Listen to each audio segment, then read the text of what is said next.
The first massive Orcs battleships tore through Earth's upper atmosphere like obsidian blades, their hull designs defying every known principle of aerodynamics. Massive gravitational displacement fields shimmered around their kilometer-long frames, rendering conventional weapons useless. Billions watched in horror as major cities transformed into landing zones for the alien invasion force. In the subterranean command center beneath Manhattan, Dr. Elena Rodriguez studied the invasion with the clinical detachment of a surgeon preparing for a complex operation. Her team wasn't comprised of traditional military personnel, but a diverse collection of humanity's most brilliant minds. Quantum physicists, systems engineers, xenolinguists, and adaptive technology experts. Activation sequence begins in 3 minutes, announced Marcus Chen, his fingers dancing across a holographic interface that looked more like a living, breathing organism than a computer system. Around him, dozens of specialists worked with an almost musical synchronicity, each movement precise, each action part of a larger, intricate plan. The Orcs believed they understood human psychology.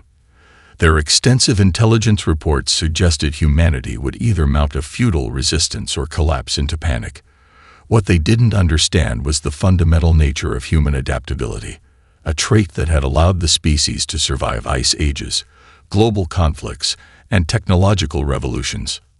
Sarah Okoye, a Nigerian-born quantum communications engineer, was calibrating a series of entangled communication nodes that would serve as the nervous system of their distributed resistance. Her grandmother had told her stories of colonial invasions, of how seemingly powerless people had transformed resistance into an art form. Now she was doing the same, but on a galactic scale. Quantum encryption is at 98.7% stability, she reported, her voice calm despite the apocalyptic scene unfolding on the surface monitoring screens. The Orcs ships were now systematically neutralizing military installations, their energy weapons reducing decades of human infrastructure to molten slag. Akira Tanaka, the eldest member of the team, worked on what appeared to be an outdated collection of server components. In reality, he was creating the most advanced adaptive learning network in human history. Each piece of seemingly obsolete technology was being transformed into a potential weapon, a node in a massive distributed intelligence network. They're establishing primary landing zones in North America, Eastern Europe, and the Pacific Rim, reported a young intelligence analyst. The holographic display showed cities being cordoned off, massive alien transport vessels disgorging troops equipped with technology that looked like a nightmare fusion of biological and mechanical systems. Elena Rodriguez knew this was more than just an invasion. The Orcs were methodical, their conquests following a precise pattern of territorial acquisition and resource extraction. They had conquered 17 star systems before reaching Earth, each conquest following a similar blueprint: overwhelm, isolate, deconstruct. But humanity had been preparing for this moment for decades. The team wasn't just planning a resistance, they were orchestrating a complete reimagining of warfare. Traditional military doctrine suggested defense or surrender. What they were creating was something entirely different: a living, adaptive network that could transform every piece of human infrastructure into a potential weapon. Primary exodus protocols are green, Marcus announced. Across the planet, what appeared to be random evacuations were actually a meticulously planned dispersion. Millions of humans were being relocated not out of fear, but as part of a larger strategic deployment. On the surface, the Orcs saw chaos: burning cities, fleeing populations, collapsing government structures. What they couldn't see was the intricate network being established beneath the surface of their invasion. Elena Rodriguez allowed herself a momentary smile. The invasion had begun exactly as they had predicted. Every alien movement, every tactical decision was being fed into their adaptive systems. The Orcs believed they were conquering Earth. In reality, they were walking into an elaborate trap that had been years in the making. "Initiate Ghost Protocol," she said softly. The entire command center seemed to take a collective breath. Outside, the world was ending. Inside, Humanity was just beginning to fight back. The Orcs Stellar Reconnaissance Division prided itself on perfect intelligence gathering. Their deep scan technologies could penetrate planetary atmospheres, detect microscopic variations in electromagnetic emissions, and predict population movements with near absolute certainty. Or so they believed. Commander Zarek, a veteran of 17 successful planetary conquests, reviewed the initial Earth invasion data with growing unease. The human dispersal patterns defied every predictive model in the Orcs database. It wasn't just random movement, it was something else entirely. In the Atacama Desert, what appeared to be an abandoned research facility hummed with quiet intensity. Inside, a team of scientists and refugees worked with surgical precision. Dr. Sophia Reyes, a brilliant systems architect previously marginalized by traditional military thinking, was transforming the facility into a living, breathing combat intelligence hub. Quantum resonance network is stabilizing, announced Katawang, a teenage prodigy who had been programming adaptive AI systems since he was 10.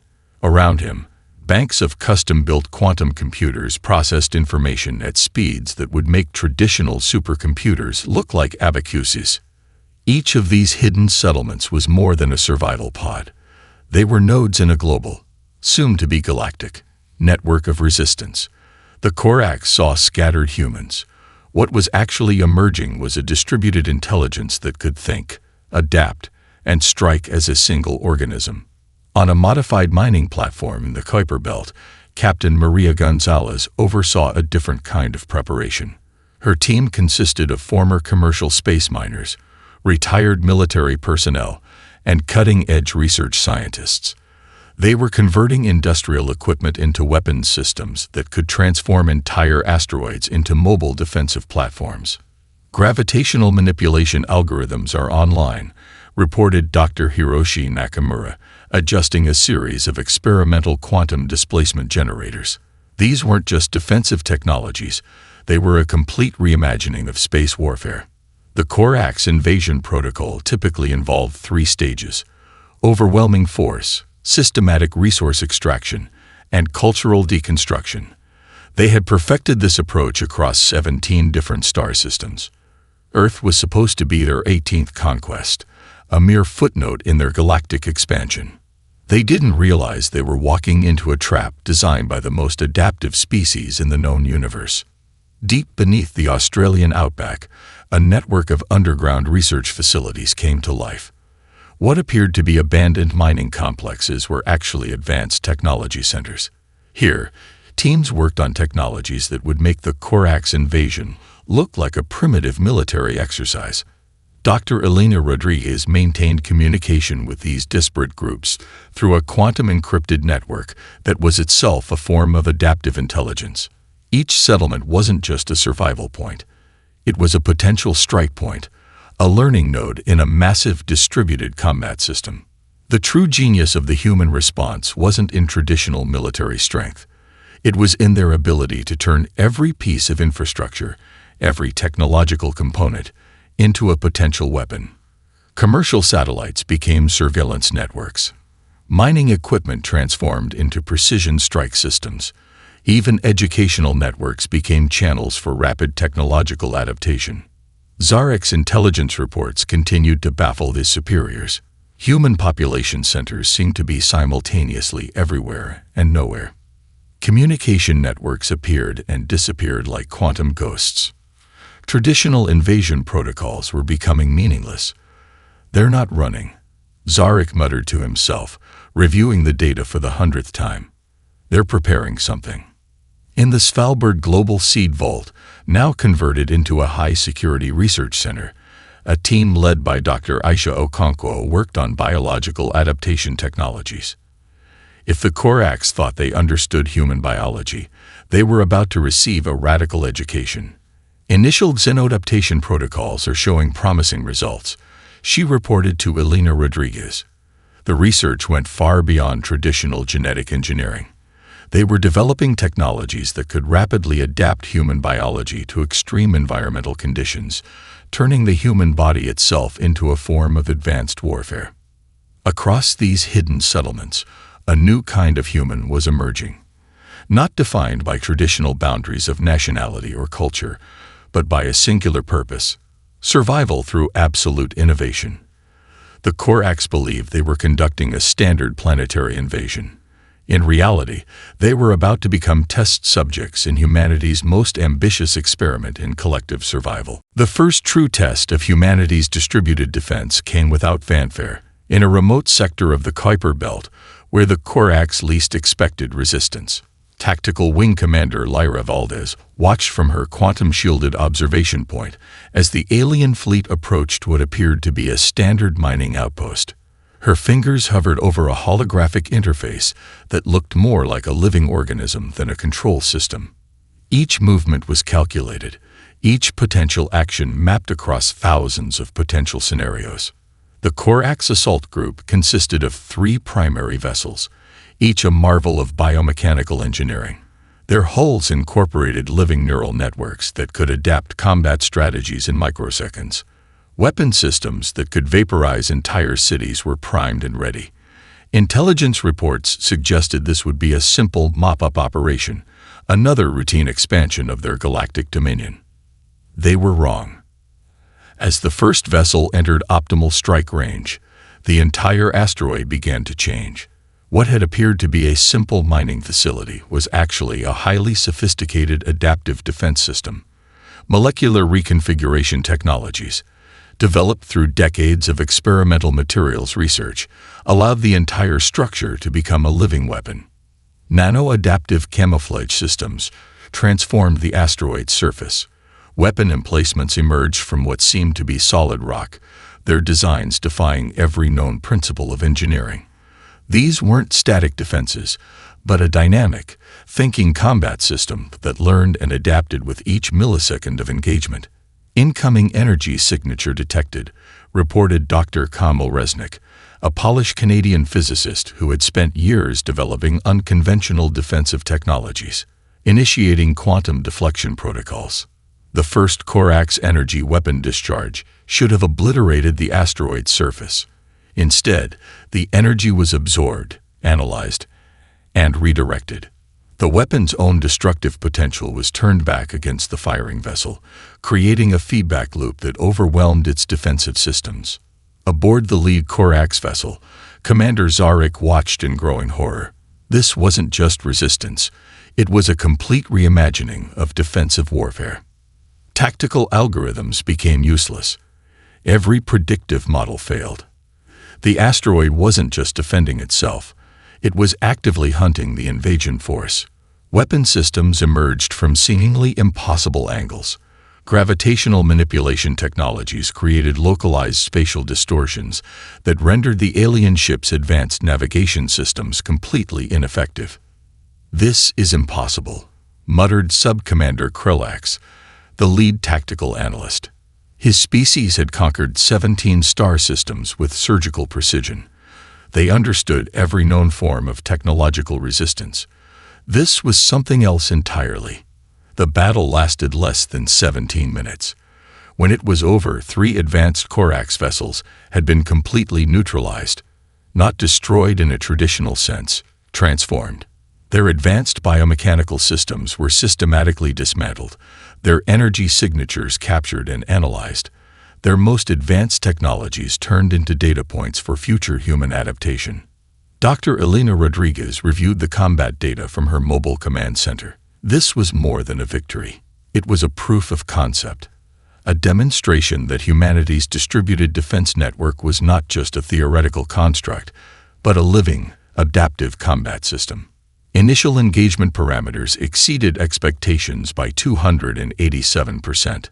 Marcus Chen reported, his voice a mixture of professional calm and barely contained excitement. The true genius wasn't in the destruction. It was in the information gathering. Every millisecond of the engagement was being analyzed, every technological interaction mapped and understood. The Koraks weren't just being fought, they were being studied. In underground research facilities across multiple continents, teams of scientists began integrating the captured technological data. Biological researchers examined the biomechanical components of the alien vessels. Materials scientists worked to understand the quantum-level interactions that had allowed the asteroid to become a living weapon. What the Orcs didn't understand was that this wasn't just a defensive action. It was the first stage of a comprehensive technological revolution. Commander Zarek's final transmission to the Orcs High Command was a series of fragmented data streams, each more disturbing than the last. The humans weren't just resisting. They were transforming the very nature of technological warfare. The message was clear. Earth was not a conquered planet. It was a hunting ground, and humanity was the apex predator. The Orcs Psychological Warfare Division was universally renowned across 17 conquered star systems. Their mimetic infiltration techniques could destabilize entire civilizations before a single weapon was fired. They prided themselves on understanding the psychological breaking points of every species they encountered. They had never met humans. Dr. Arya Chen, a neurolinguistics specialist with a background in computational psychology, sat in a converted deep-sea research facility off the coast of New Zealand. Her team wasn't just fighting a war. They were conducting the most sophisticated psychological experiment in galactic history. Initiating third-wave cognitive cascade, she murmured, her fingers dancing across a holographic interface that pulsed with living data streams. Around her, a team of linguists, psychologists, and quantum communication experts worked with surgical precision. The first wave of psychological warfare began not with violence, but with information. Orcs communication networks started experiencing subtle anomalies. Navigation systems would briefly flicker with impossible datasets. Tactical communication channels would suddenly burst with fragments of information that defied logical interpretation. Military commanders began receiving transmission fragments that seemed to come from multiple sources simultaneously, each slightly different, each subtly designed to erode confidence. On a Orcs command vessel, Sub-Commander Krulax watched in growing unease as his most trusted navigation officer began to question fundamental operational protocols. The transmissions weren't just confusing, they were systematically attacking the very foundation of alien hierarchical thinking. The human communication patterns, the navigation officer stammered. They don't follow any known linguistic or informational model. What the Orcs didn't realize was that these weren't simple communication disruptions. They were carefully crafted psychological viruses designed to exploit the most fundamental vulnerabilities in alien cognitive processing. Dr. Mikhail Volkov, a Russian-Brazilian expert in quantum communication, had spent years developing what his team called cognitive resonance weapons. These weren't traditional psychological warfare tools. They were living, adaptive information systems that could mutate and spread faster than any known communication technology. In a hidden research facility beneath the Andes Mountains, a group of indigenous programmers and quantum physicists worked on technologies that would make traditional communication look primitive. They understood something the Orcs had forgotten. Communication was more than just an exchange of information. It was a living, breathing ecosystem of meaning. The second wave was more insidious. Orcs military networks began experiencing quantum-entangled communication anomalies. Tactical information would arrive before it was sent. Predictive algorithms would generate scenarios that seemed to predict future events with impossible accuracy. Military commanders found themselves simultaneously experiencing multiple potential reality streams. We're not just disrupting their communication, Arya Chen explained to Elena Rodriguez during their encrypted quantum communication session. We're fundamentally challenging their perception of reality. On the primary Orcs fleet command ship, entire tactical teams began to fragment. Communication became a nightmare of conflicting information. Were they truly in combat? Were these transmissions real? The very nature of their technological superiority became their greatest weakness. Commander Zarek watched in growing horror as his most advanced tactical teams began to experience what could only be described as collective psychological breakdown. It wasn't just information warfare, it was a complete deconstruction of alien cognitive processing. The human team had created something beyond traditional psychological warfare. These were living information systems that could adapt, mutate, and spread faster than any known communication technology. Each transmission was a potential weapon, each communication channel a possible vector for psychological infection. "We're writing a new language of conflict," Dr. Chen murmured, watching the cascading information flows. "One that doesn't just communicate, but fundamentally rewrites the rules of communication itself." By the time the Orcs realized the true nature of the attack, it was already too late. Their communication networks weren't just compromised. They had been transformed into a living, adaptive psychological weapon. The message was clear. Humanity didn't just fight. They reimagined the very nature of conflict. The concept of resistance transformed in ways the Orcs could never comprehend.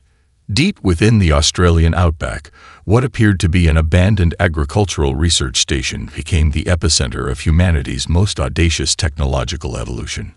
Dr. Imani Okello, a Kenyan-born biotechnology expert, stood before a collection of modified agricultural drones that were anything but agricultural. Distributed Adaptive Network is now at 92.7% operational capacity, she reported to the Global Resistance Command.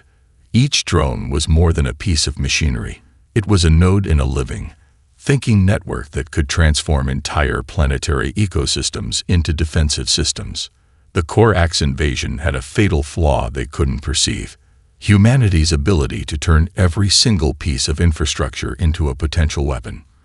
Commercial satellites became intelligence-gathering networks. Mining equipment transformed into precision strike systems. Even educational networks became channels for rapid technological adaptation. On a modified offshore platform in the South China Sea, Captain Javier Rodriguez oversaw a team that was rewriting the principles of technological warfare.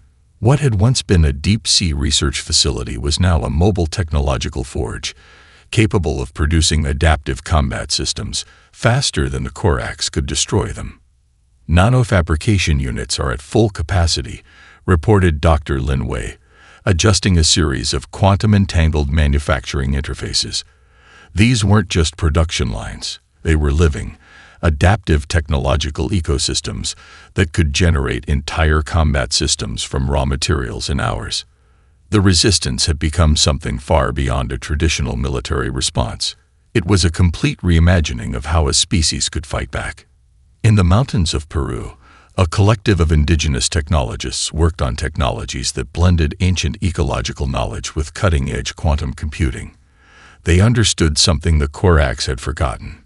Technology was not separate from the environment, but a living part of it. Commander Zarek's intelligence reports became increasingly fragmented and nonsensical. Human population centers seemed to be simultaneously everywhere and nowhere. Communication networks appeared and disappeared like quantum ghosts. Traditional invasion protocols were becoming meaningless. "We're not just fighting," Dr. Elena Rodriguez explained during an encrypted quantum communication session. "We're evolving." The true battlefield wasn't physical space. It was the intersection of technology, biology, and collective intelligence. Each human settlement was now a potential strike point, each refugee a potential soldier in a war that defied traditional understanding.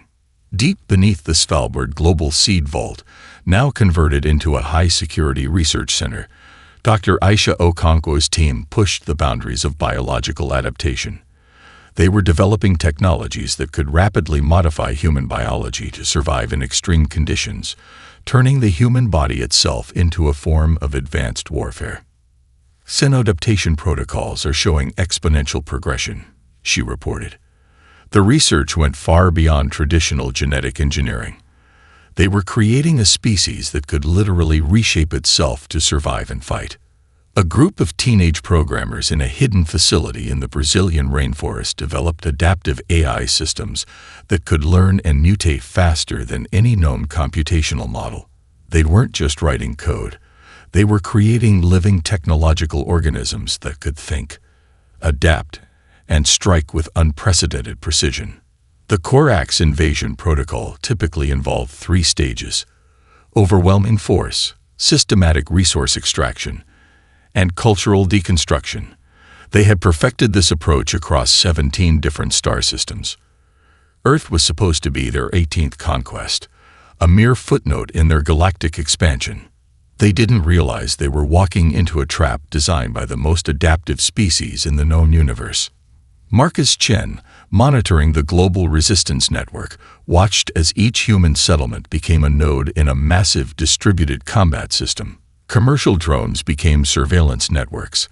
Agricultural equipment transformed into precision strike systems. Even educational networks became channels for rapid technological adaptation. "We're not just resisting," he muttered, watching the complex data flows. "We're reimagining what resistance means." The Orcs were about to learn a fundamental truth about humanity. When pushed to the brink, this species didn't just survive. It transformed.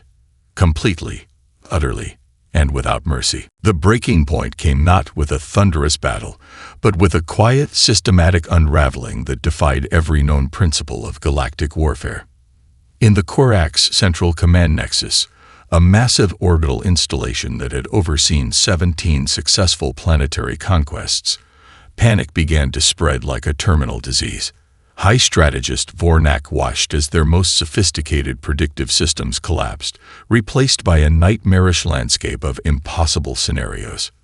"We are experiencing complete systemic failure," reported Chief Analyst Krillix, his neural interface flickering with fragmented data streams.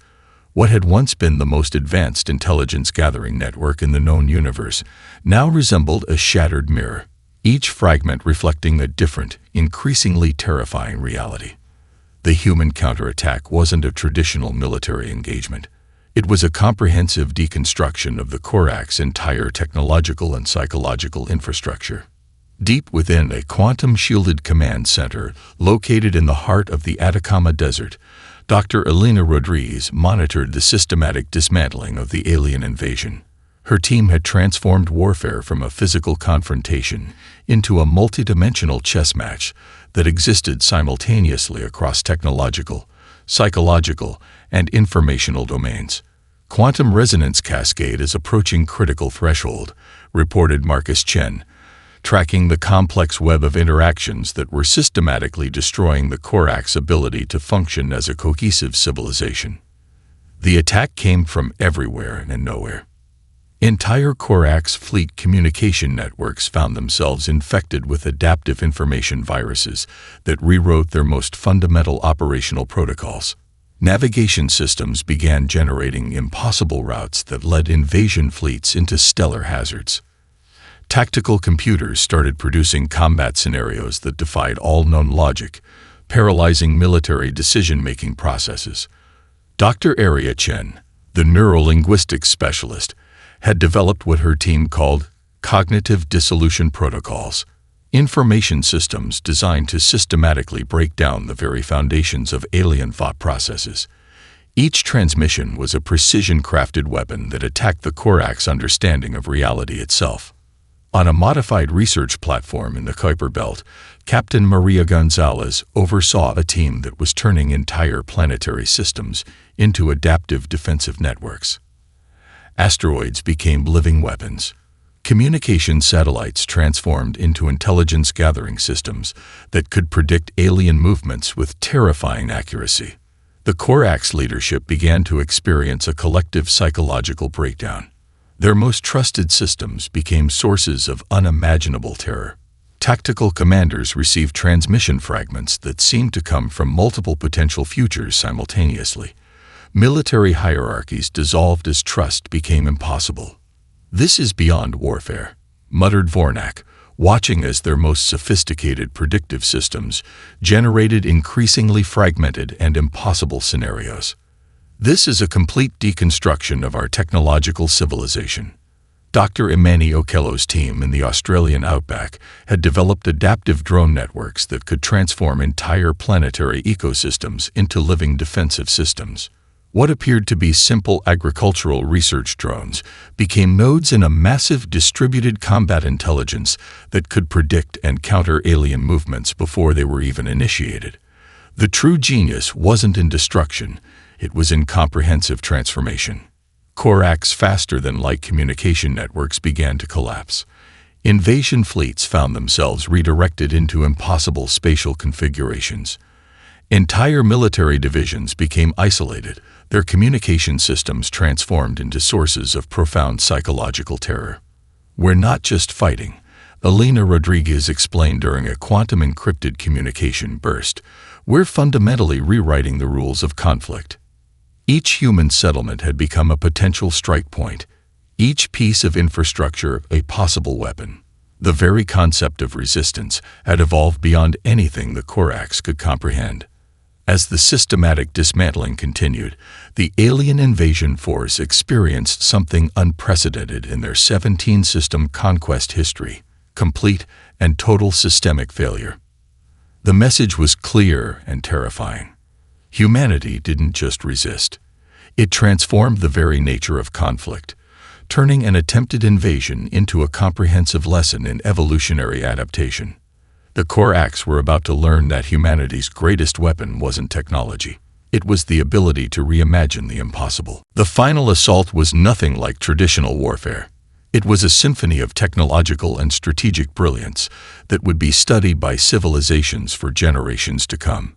Admiral Keiko Tanaka stood on the bridge of the Prometheus, a vessel that defied every known principle of spacecraft design. Around her, a crew of specialists from every corner of the globe worked with a synchronicity that seemed almost supernatural. This wasn't a military vessel in the traditional sense. It was a living, thinking combat system that could adapt faster than any known technological network. "Quantum convergence protocols are reaching critical mass," reported Lieutenant Diego Ramirez, his hands moving across interfaces that seemed to pulse with living intelligence. The ship's systems were more than mechanical. They were an extension of human collective consciousness. The Orcs had believed their technological superiority was absolute. They were about to learn the true meaning of technological evolution. The assault began simultaneously across multiple star systems. What appeared to be scattered human settlements revealed themselves as carefully positioned strike points. Entire planetary systems transformed into adaptive combat networks. Asteroids became living weapons. Communication satellites turned into precision strike systems that could predict and neutralize alien defenses before they could be activated. Dr. Elena Rodriguez coordinated the assault from a quantum-shielded command center that existed across multiple potential realities. Her team had spent years preparing for this moment, not just as a military operation, but as a comprehensive transformation of galactic conflict. First-wave adaptive infiltration is at 98.3% effectiveness, Marcus Chen reported, tracking the complex web of technological and strategic interactions. Each movement was calculated across thousands of potential scenarios, each strike point a node in a massive, distributed combat intelligence. The Orcs fleet found itself facing an enemy that didn't just fight, an enemy that could literally reshape the battlefield at the quantum level. Invasion formations collapsed as communication networks were systematically dismantled.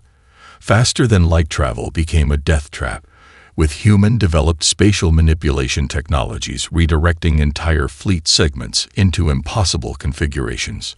Captain Maria Gonzalez led a squadron of adaptive combat vessels that were more living organism than traditional spacecraft. Each ship could reconfigure its molecular structure in microseconds, transforming from a defensive platform to an offensive weapon faster than the Orcs could process the change. "We're not just fighting," she communicated to the Global Resistance Network. "We're demonstrating the next stage of evolutionary warfare." In the depths of space, the battle became a complex dance of technological transformation. Human vessels didn't just engage, they became the battlefield itself. Molecular reconfiguration technologies allowed entire ships to merge, separate, and transform with impossible fluidity. Dr. Imani Okello's adaptive drone networks turned entire sectors of space into living combat zones. What appeared to be simple communication satellites became precision strike systems that could predict and neutralize alien defenses before they could be activated. The Orcs leadership watched in growing terror as their most sophisticated technological systems were systematically deconstructed. This wasn't just a military defeat, it was a complete reimagining of technological conflict. Quantum resonance cascade is approaching total system collapse, reported Dr. Arya Chen, tracking the psychological and technological breakdown of the alien invasion force. Each transmission was a precision-crafted weapon that attacked the very foundations of Korak civilization. Admiral Tanaka's voice cut through the complex tactical displays. Final convergence protocol initiated. The Prometheus began to change. Its molecular structure shifted, becoming something that defied traditional understanding of spacecraft design. It was no longer just a vessel. It was a living weapon that could adapt faster than any known technological system. Across multiple star systems, what had appeared to be scattered human settlements revealed themselves as carefully positioned strike points. Entire planetary systems transformed into adaptive combat networks. The very fabric of space became a weapon in humanity's arsenal. The assault lasted less than 17 standard galactic hours. When it was over, the Korak's invasion force had been completely dismantled, not through traditional destruction, but through a comprehensive transformation that left the alien civilization in complete systemic collapse. Humanity had done more than win a war. They had rewritten the fundamental rules of galactic conflict. The silence after victory was more profound than the battle itself. In the months following the Korak's defeat, humanity found itself in a strange liminal space, no longer just a planetary civilization, but something entirely unprecedented. The scattered settlements that had survived the invasion began to reconnect, not through traditional communication methods, but through a complex quantum network that defied previous understanding of human connectivity. Dr. Elena Rodriguez stood in the restored United Nations headquarters in New York, watching as representatives from the Global Resistance Network gathered. These weren't traditional diplomats. They were the architects of humanity's survival, a diverse collective of scientists, strategists, and survivors who had fundamentally transformed what it meant to be human. "We are no longer who we were," she addressed the assembly, her voice carrying the weight of their collective journey. The room was filled with individuals who had been scattered across hidden settlements, each carrying fragments of a larger story of survival and transformation.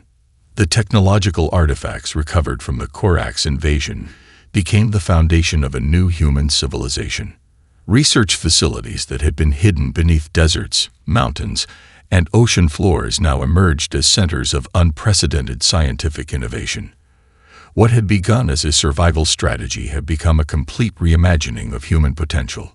Dr. Arya Chen led a team analyzing the psychological warfare technologies developed during the conflict.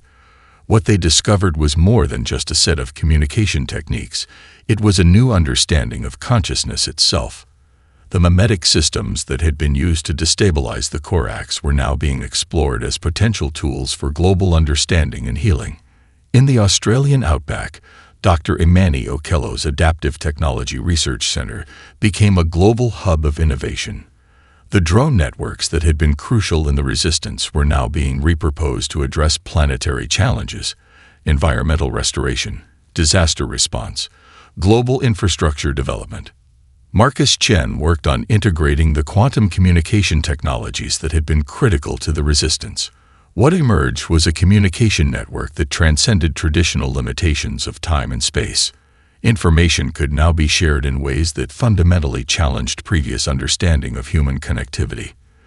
The global population had been transformed. Those who survived the invasion were no longer defined by national boundaries or cultural divisions. They were members of a truly global civilization, united by their collective experience of survival and adaptation. Captain Maria Gonzalez oversaw the development of a new space exploration initiative. The adaptive technologies developed during the conflict were now being applied to humanity's oldest dream: true interstellar exploration. The vessels being designed were living systems, capable of adapting to environments that would have been impossible to survive mere years earlier. Admiral Keiko Tanaka led a commission investigating the technological and strategic lessons of the conflict. Their reports would become foundational texts for future generations, a comprehensive study of how a seemingly outmatched species had not just survived, but completely transformed the nature of conflict and survival. The recovered Orcs technological artifacts became a source of intense study. But more than that, they became a reminder of humanity's greatest strength: the ability to learn, adapt, and transform. In hidden research facilities around the world, teams continued to explore the technological and biological adaptations developed during the conflict. The xenoadaptation research led by Dr. Aisha Okonkwo suggested that humanity had fundamentally changed at a biological level. The human body was no longer just a biological system. It was becoming an adaptive, learning organism. The global resistance network that had been crucial to survival began to transform into a new type of global governance. Traditional political structures gave way to a more fluid, adaptive system of collective decision-making. The quantum communication networks that had been critical to survival now became the foundation of a new type of global connectivity. As the first anniversary of the victory approached, humanity looked to the stars with a new understanding. They were no longer just inhabitants of a single planet. They were a species that had proven its capacity for survival, adaptation, and transformation. Dr. Elena Rodriguez, watching the sunset from the restored UN headquarters, allowed herself a moment of reflection. The invasion had been more than a conflict. It had been a crucible that had transformed humanity into something entirely new. The message to any potential future threats was clear. Humanity was no longer just a species to be conquered. We were a force of constant, relentless evolution.